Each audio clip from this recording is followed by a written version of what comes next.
Il-Prim Ministru Robert Abela inawgura uffiċjalment iċ-ċentru terapeutiku f'Talibwar li ser ikun qed jgħin lil żgħażagħ adolexxenti li qed jiġġieldu l-vizzju tad-droga.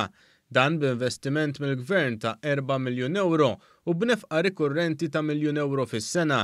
F'ċelebrazzjoni tal-inawgurazzjoni, il-Prim Ministru stqar kif għall-Gvern b'ruħ soċjali dan kien proġett importanti ħafna li permezz tiegħu qed ikun assigurat li ħadd ma jintesa' u kulħadd isib l-għajnuna meħtieġa.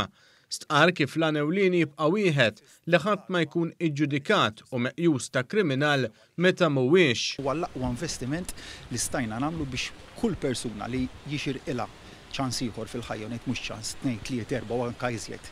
Jekk hemm bżonn nagħtuh l-għodda kollha l-opportunitajiet kollha biex jekk tkun ħadd direzzjoni ħażina f'ħajtek ħaġa li tista' tiġri lil kulħadd minkejja kull trobbija tajba li jista' jkollok nagħtu l-opportunità l-ġdida lil dak il-persuna biex kun jista' jerġa' jsib it-triq tajba fil-ħajja. Il-Kap Eżekuttiv tal-Caritas Anthony Gatt stqar kif dan iċ-ċentru żgħażagħ li qed jaffaċċjaw problemi serji minħabba l-vizzju tad-droga jistgħu jsibu l-għajnuna permezz ta' 3 programmi differenti li huma offruti f'dan iċ-ċentru. Anka l-fatt li huma għadhom taħt l-età għandhom educational hub li ħares lejn l-iżvilupp sħiħ tagħhom.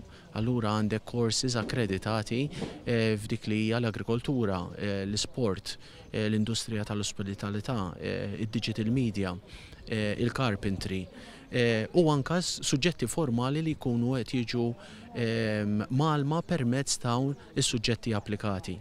U ringrazzja wkoll il-President Emeritu George Abela li huwa wkoll il-Viċi Chairperson tal-Bord tad-Diretturi tal-Fondazzjoni Caritas e kif fi kliemu dan il-proġett ma kienx ikun possibbli mingħajr l-għajnuna tiegħu.